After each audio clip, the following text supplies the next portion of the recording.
Irmãos, é uma alegria estarmos aqui nesta quarta-feira, cultuando ao Senhor. Semana passada estive em Biquinhas, conhecendo o campo de Biquinhas, e também Morada Nova de Minas. Lá nós temos um lote de 15 metros de frente por 50 de fundos, e temos também umas vigas para serem levantadas. Que os irmãos possam estar orando por aquele trabalho em Morada Nova de Minas, para que em breve nós possamos ter um novo templo presbiteriano naquela região ali de Biquinhas. O pastor chama José Allan Kardec. Vamos orar por ele. A família era espírito, mas ele se converteu e hoje ele tem um nome que ele fala de Cristo para os espíritas, onde ele passa, ele evangelizando. Que Deus continue abençoando o trabalho do nosso irmão. Ele veio do Acre, né? Ele foi pastor no Acre e está esse ano aí conosco. Que Deus possa estar abençoando e fortalecendo no trabalho. E domingo lá com o pastor Edson e a Sueli, igreja cheia, os bancos todos cheios, o Ronaldo esteve comigo lá também, Deus esteja abençoando. O desafio é continuar a evangelização de casa em casa e também comprar um lote e construir um novo templo ali em Morada Nova de Minas. Vamos continuar orando, ou melhor, Carmópolis de Minas, que Deus continue abençoando aquela cidade. Vamos também alguns avisos importantes, né? Nós teremos reunião com os irmãos do Conselho para exame de novos membros. Kátia, viu? Heloísa, Deus esteja abençoando os demais irmãos, que Deus continue fortalecendo. Nós teremos a nossa reunião especial no domingo com o Conselho, né, no horário da escola dominical, da nossa classe. Aí nós vamos reunir no salão social. Nós vamos preparar ali as cadeiras, a mesa já está posta e também passar alguns slides na exposição, uma aula que eu quero dar para os irmãos, juntamente com o Conselho e os demais que estaremos recebendo. Também queremos cumprimentar o Luciano, que está aqui conosco. Deus esteja abençoando, Luciano, sua vida, sua família, toda sua irmã. Que Deus continue abençoando todos vocês. Vamos abrir a palavra do Senhor, meus irmãos, em Mateus capítulo 18. Nós estaremos lendo a palavra do Senhor a partir do versículo 15 até o versículo 20. E o título da nossa mensagem é a disciplina na igreja. Vamos ler esse texto para a nossa edificação. Mateus 18, versículo 15 até o 20. Mesmo assentado como os irmãos estão, vamos ler esse texto. Você que está em casa também acompanhando a transmissão, compartilhe esse link com outras pessoas. Que Deus abençoe a sua vida, a sua família. E os irmãos que estão ouvindo possam compartilhar depois a mensagem com outras pessoas também. Deus é quem fala o nosso coração e nós devemos compartilhar aquilo que ouvimos com outras pessoas. Diz assim o texto, todos juntos? Se teu irmão pecar contra ti, vai arguí-lo entre ti e ele só. Se ele te ouvir, ganhaste a teu irmão. Se, porém, não te ouvir, toma ainda contigo uma ou duas pessoas, para que, pelo depoimento de 2 ou 3 testemunhas, toda palavra se estabeleça. E se ele não os atender, diz-o à igreja, e se recusar ouvir também a igreja, consideram como gentio e publicano. Em verdade vos digo, que tudo que ligardes na terra terá sido ligado nos céus, e tudo que desligardes na terra terá sido desligado nos céus. Em verdade também vos digo, que se 2 dentre vós sobre a terra concordarem a respeito de qualquer coisa que porventura pedirem, ser-lhe-á concedida por meu Pai, que está nos céus. Porque onde estiverem 2 ou 3 reunidos em meu nome, ali estou no meio de vós. Vamos repetir o verso 20? Só os irmãos, por favor, repitam, por favor.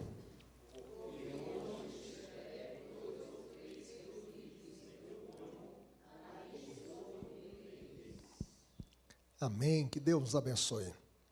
Oremos ao Senhor. Pai querido, fale conosco, ó Deus, que a Tua palavra possa encontrar guarida em nossos corações, que a Tua palavra possa falar conosco.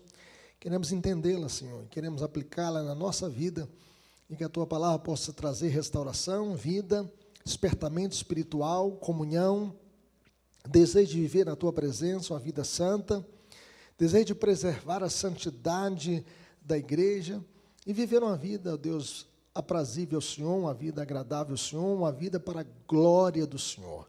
Essa é a nossa oração no nome de Jesus, para a glória de Jesus. Amém.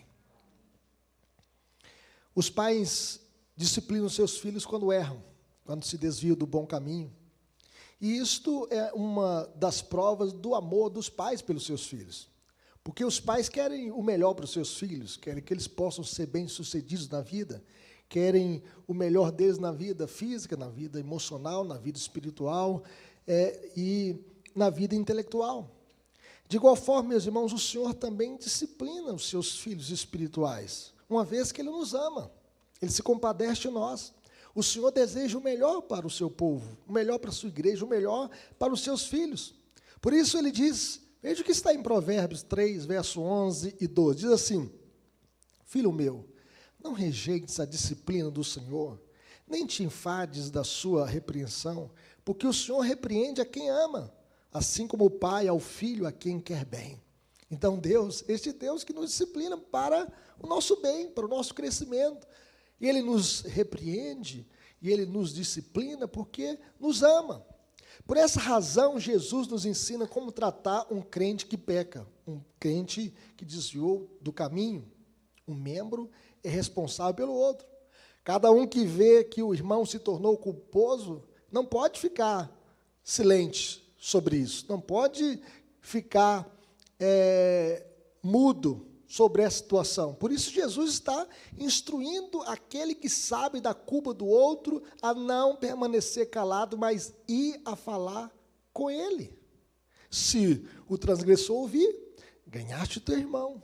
O propósito é ganhar o irmão, é trazê-lo novamente para o caminho, para que ele possa voltar para o caminho. Se o irmão se recusar a ouvir, então convoque 2 ou 3 testemunhas, para que tudo que for dito seja confirmado, para que se estabeleça esta palavra. Mas se a pessoa que pecou não ouvir essas pessoas, a Bíblia diz, então, conte tudo à igreja. E se ela não ouvir a igreja, trate-a como um pagão, como um cobrador de impostos, como um ímpio, como aquele que não é da família de Deus, como aquele que não quer andar no caminho da fé, aquele que não quer ter Cristo como seu cabeça e o seu Senhor, aquele que não quer viver de acordo com o evangelho da graça de Deus. A grande ideia, meus irmãos, dessa passagem é que o fiel exercício da disciplina gera restauração e pureza da igreja. Vamos dizer isso comigo? O fiel exercício da disciplina gera restauração e pureza da igreja. Vamos dizer mais forte? O fiel exercício da disciplina gera restauração e pureza da igreja. E aqui nós aprendemos, em primeiro lugar, que a disciplina na igreja visa a restauração do faltoso. Veja o que diz o verso 15, todos juntos? Se teu irmão pecar contra ti, vai arguí-lo entre ti e ele só. Se ele te ouvir, ganhaste teu irmão. E pecar aqui, meus irmãos, não é mimimi. Pecar aqui é quebrar a lei de Deus. É transgredir a lei de Deus. E é pecar contra você. Desonrando a Deus e te ofendendo. A pessoa que foi ofendida deve primeiramente ir e mostrar o erro em particular. O texto diz assim, vai arguí-lo entre ti e ele só. Contar o fato aos outros acaba virando fofoca. Se você, então, foi ofendido, procure o irmão, antes de contar para outra pessoa, ou contar para o pastor, ou para o presbítero da igreja. O texto diz, vai arguí-lo entre ti e ele só. Deve-se manter o que? A questão no âmbito particular, que você possa resolver a demanda. E o texto diz que deve haver uma confrontação face a face, tete a tete, olho a olho. Vocês já viram aquelas brigas no WhatsApp, do condomínio? A pessoa começa a brigar, né? É muito feio, não é verdade? A pessoa escreve um textão, o outro escreve um texto maior, o outro acha que não explicou direito, escrevendo, né? Começa a xingar no WhatsApp. E aquilo vira uma pandemia, ou um pandemônio. Uma confusão só. Então, não mande e-mails, cartas, mensagens de voz, de textos e outros meios digitais.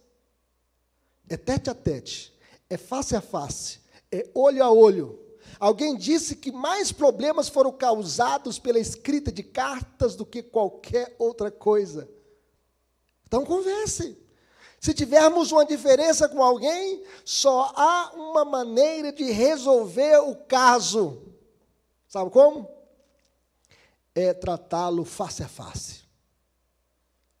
Entre ti e ele só. Conversando, resolvendo a demanda e trazendo paz. Além do mais, meus irmãos, nós devemos procurar a pessoa com o objetivo de ganhar o nosso irmão.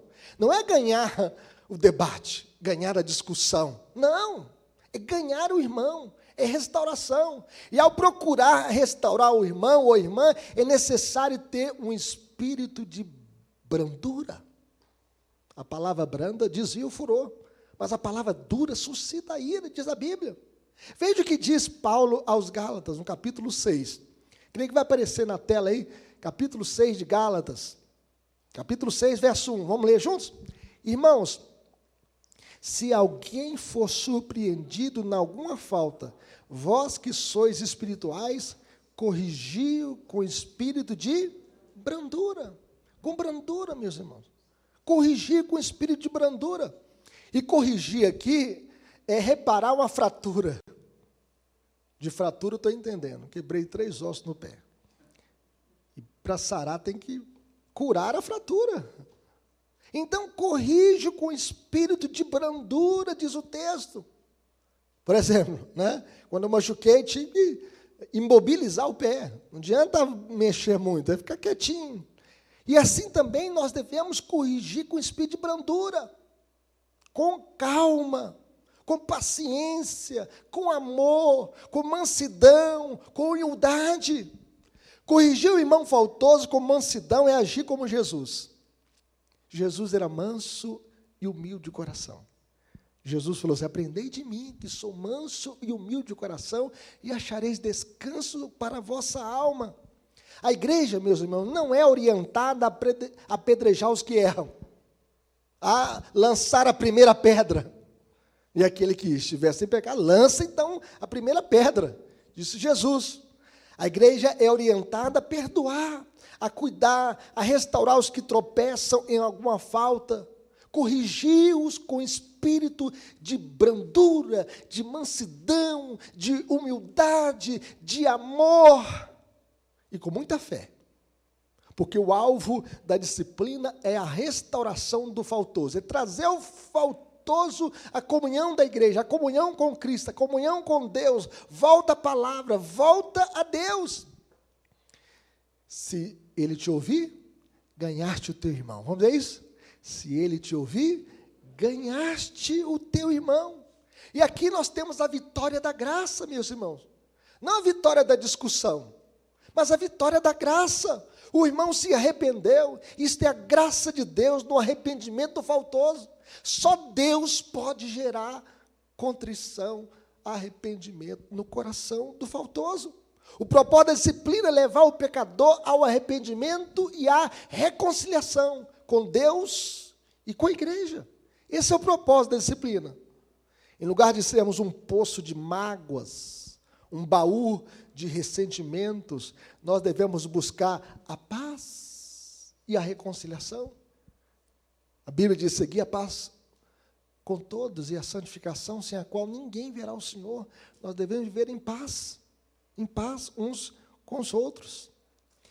Mas em segundo lugar, meus irmãos, nós aprendemos aqui que a disciplina na igreja impede que o pecado se espalhe, atingindo outros. Veja o que diz o verso 16. Vamos ler comigo?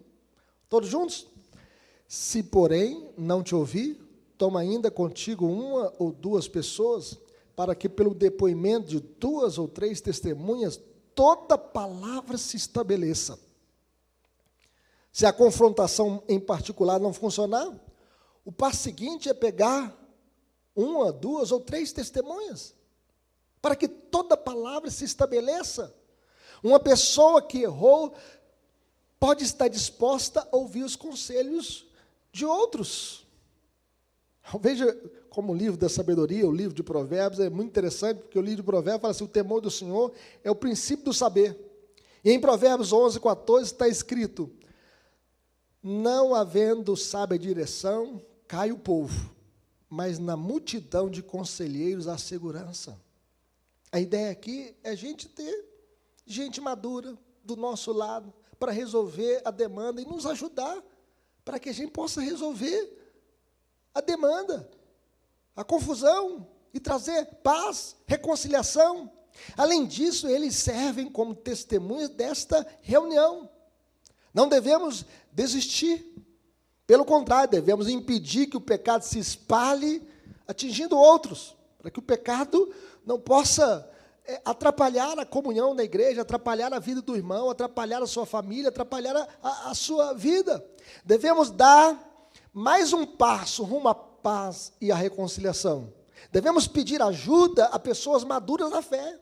Essas pessoas, 2 ou 3, que você chamar, tem que ser pessoas, crentes, prudentes, imparciais, experientes, íntegras, conhecedoras da palavra de Deus, bem como pessoas compassivas, pacientes, bondosas, cheias de amor genuíno pelo pecador. Nós devemos convidar essas pessoas. Pessoas assim são fundamentais para nos ajudar a vencer o pecado e estabelecer a paz e a beleza na igreja. Nós devemos nos cercar de bons conselheiros, de bons ajudadores, porque muito ajuda quem não atrapalha.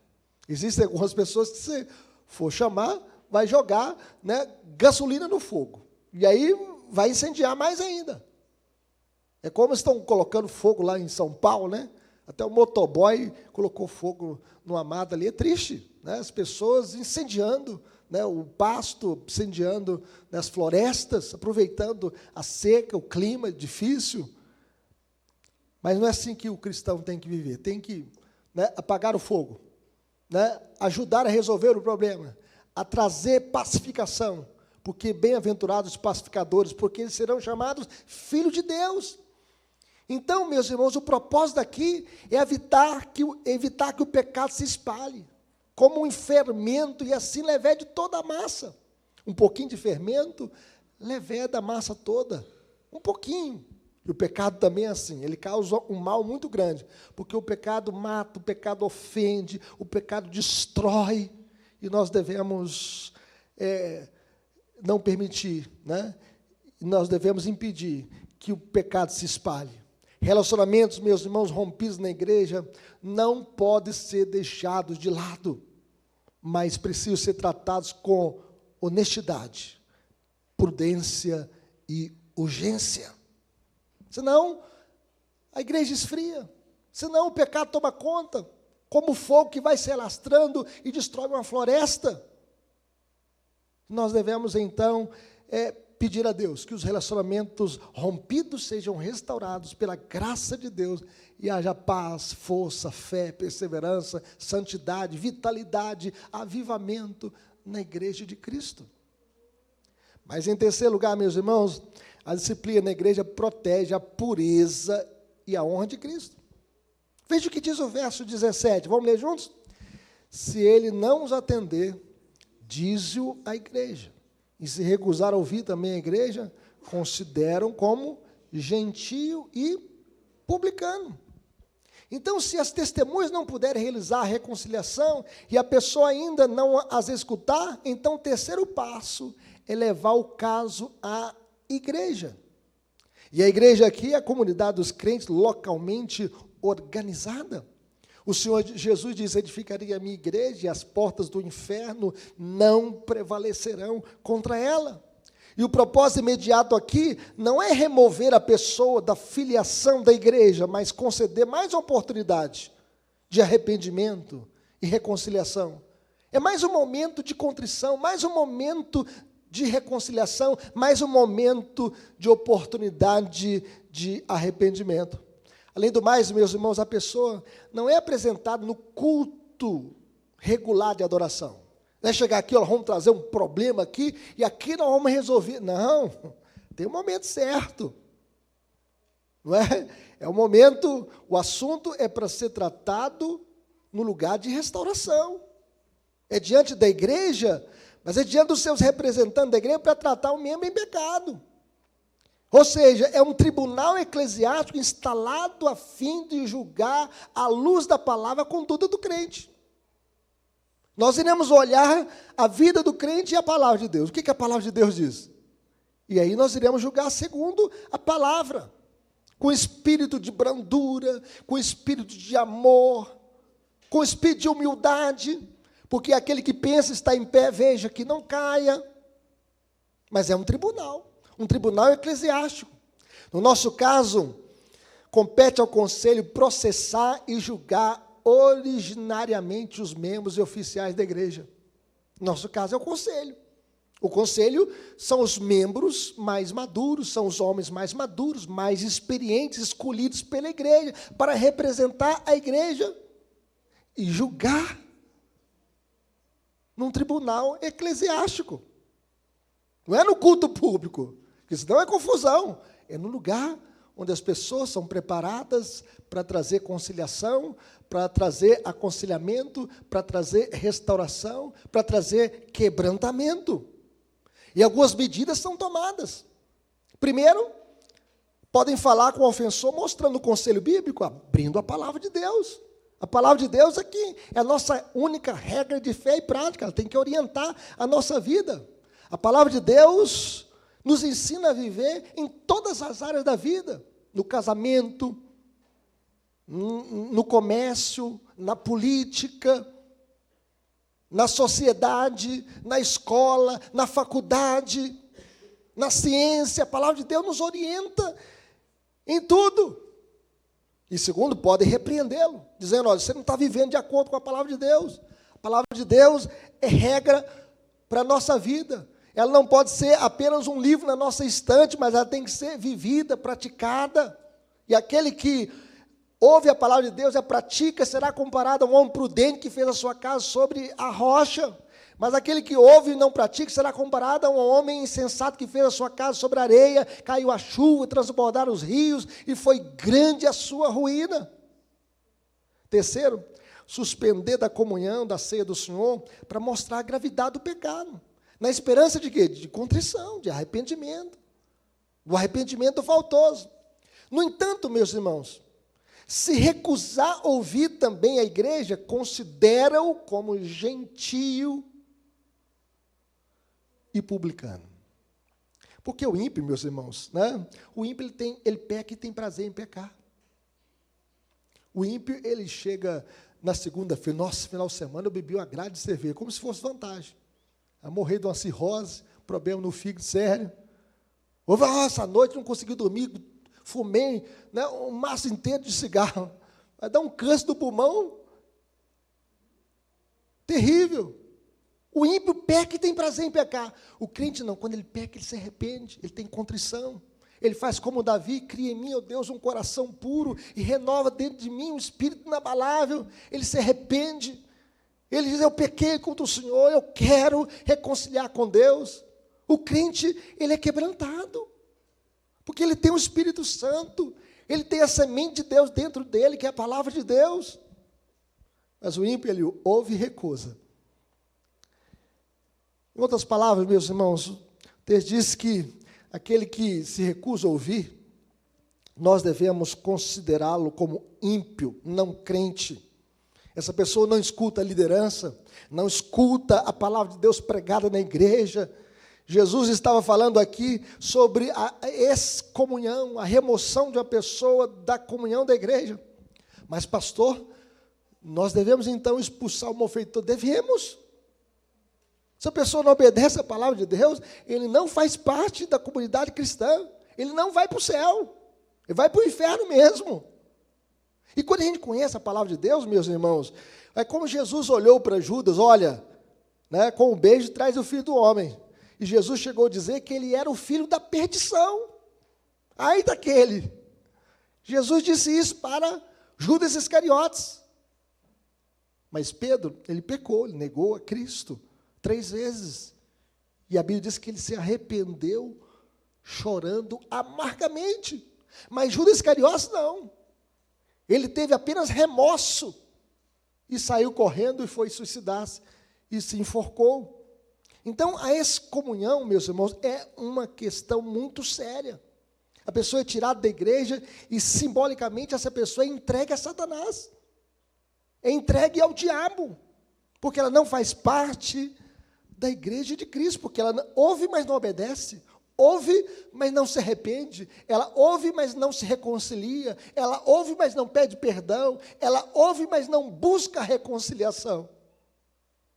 Segundo o nosso código de disciplina, toda disciplina visa edificar o povo de Deus, corrigir escândalos, erros ou faltas, promover a honra de Deus, a glória de nosso Senhor Jesus Cristo e o próprio bem dos culpados. A disciplina é uma terapia da alma. É a gente eliminar o mal e trazer o bem para a alma sedenta de Deus. Jesus diz o seguinte: em verdade vos digo que tudo que ligardes na terra terá sido ligado nos céus, e tudo que desligardes na terra terá sido desligado nos céus. Esse aqui é chamado o poder das chaves, de ligar e desligar. É o que o Senhor disse para Pedro: o que você ligar na terra terá sido ligado nos céus, o que você desligar na terra terá sido desligado no céu. E o que é isso? De conceder graça e perdão para os arrependidos, e fechar as portas para os rebeldes e ímpios. O Evangelho, meus irmãos, é a chave que liga e desliga o homem do céu. Vamos dizer comigo? O Evangelho é a chave que liga e desliga o homem do céu. O Evangelho é a boa notícia. Deus estava em Cristo reconciliando consigo o mundo. Pelo Evangelho nós podemos abrir o reino àqueles que partilham da confissão de Pedro. Lembra qual foi a confissão de Pedro? Tu és o Cristo, o Filho do Deus vivo. Vamos dizer isso? Tu és o Cristo, o Filho do Deus vivo. Mas também, pelo Evangelho, nós podemos trancá-lo àqueles que rejeitam a Jesus como Messias. Aqueles que dizem: eu não creio em Cristo, eu não quero Cristo, eu não quero obedecer o Evangelho de Cristo. Então, o reino de Deus está fechado para esses. Em outras palavras, pela autoridade apostólica, os líderes da igreja podem admitir e excluir pessoas da igreja. Quando a pessoa diz: eu não quero o Evangelho, eu não quero Jesus, essa pessoa então é excluída da igreja. Quando a pessoa vai dizer: eu quero Jesus, eu quero andar com Jesus, eu quero ter o Evangelho na minha mente, no meu coração, eu quero andar com Jesus, então as portas do reino estão abertas para esta pessoa. Esse é o poder da chave, meus irmãos, é o poder da disciplina segundo a palavra de Deus. Além do mais, esse processo de disciplina é feito debaixo de oração. É com muita oração, com muito temor. Veja o que diz o verso 19, vamos ler juntos? Veja o que diz o verso 19. Em verdade também vos digo, que se dois dentre vós, sobre a terra, concordar a respeito de qualquer coisa que porventura pedires, ser-lhe-á concedida por meu Pai, que estás nos céus. Então, esse contexto aqui é o contexto da disciplina. Esse texto aqui não pode ser pego assim: ó, não, então se dois concordarem aqui, né, aí eu vou... Não, o texto aqui estava referindo à disciplina. Em outras palavras, a igreja deve concordar em oração ao buscar disciplinar um membro ofensor. É por meio da palavra e da oração que descobrimos a vontade de Deus sobre a questão. Nós devemos estar orando para que Deus possa trazer paz à igreja, possa trazer reconciliação. Toda disciplina tem que ser feita debaixo de oração, clamando a Deus, pedindo cura, pedindo libertação, pedindo reconciliação, pedindo revitalização da igreja, pedindo comunhão. É com muita oração. Por fim, meus irmãos, Cristo está presente em meio aos líderes da igreja para validar suas decisões quanto à disciplina. Tudo que a gente faz na presença de Cristo. Veja o que diz o verso 20, todos juntos? Porque onde estiverem 2 ou 3 reunidos no meu nome, ali estou no meio deles. Sabe que quando a gente olha assim, a igreja está vazia, aí para o pregador animar: olha, gente, onde tiver 2 ou 3 reunidos no meu nome, é que estou no meio de vós, não é assim? Mas aqui não está falando sobre isso, está falando da presença de Cristo na vida da igreja, na vida dos líderes, no momento da disciplina. Cristo está presente. E esta declaração comprova o quê? A divindade de Cristo. Cristo está presente, meus irmãos, com o seu povo. Ele diz: eis que estou convosco todos os dias até a consumação dos séculos. Pois somente Deus pode estar em muitos lugares ao mesmo tempo. Como no salmo que vocês estão decorando, e eu também. Para onde me ausentarei do teu espírito? Para onde fugirei da tua face? Se suba aos céus, lá estás. Se faça a minha cama no mais profundo abismo, lá estás também. Se tomo as asas da alvorada e me detenho nos confins dos mares, ainda lá me haverá de guiar a tua mão, e a tua destra me susterá. Se digo com efeito, as trevas me encobrirão, e a luz ao redor de mim se fará noite, até as próprias trevas não serão escuras. As trevas e a luz são a mesma coisa. Não tem jeito de a gente fugir da presença de Deus. Cristo está no meio do seu povo, presente conosco.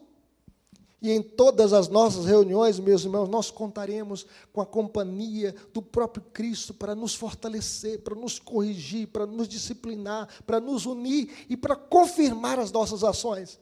É a presença de Cristo conosco. Cristo é o cabeça da igreja, o Senhor da igreja, e Ele está conosco. A Bíblia diz que Cristo canta conosco no meio da congregação. Já pensou isso? Pastor, não está escrito isso? Está escrito em Hebreus. Quando você começa a ler Hebreus, e está ali que Cristo está cantando no meio da congregação, Cristo está presente no meio do seu povo, Ele está conosco. Eis que estou no meio de vós. Cristo está aqui para nos fortalecer, para nos avivar, para nos orientar, para nos unir, para nos corrigir, para nos disciplinar, e para que possamos tomar decisões acertadas e validadas por Ele, para a glória de Deus Pai. Ali estou no meio de vós. Cristo está presente conosco. Aplicações para a nossa vida, meus irmãos, como viveremos? Em primeiro lugar, preservando a santidade da igreja. A disciplina na igreja é uma das marcas da verdadeira igreja. A verdadeira igreja tem 3 marcas. A fiel pregação da palavra de Deus. A pregação tem que estar de acordo com a Bíblia, com a palavra do Senhor. A Bíblia, meus irmãos, é o pão que alimenta a nossa alma. É a palavra de Deus. A palavra de Deus não é o pão requentado. A palavra de Deus é a revelação para nós. A palavra de Deus não é letra morta, é letra viva. A palavra de Deus fala conosco. E nós podemos ver que todo crente é responsável por manter a santidade da igreja. Confrontar o pecado é uma atitude de amor. Quando você confronta o pecado de alguém, você está demonstrando amor. Porque não há perdão sem arrependimento. Se a pessoa não se arrepender, ela não recebe o perdão de Deus.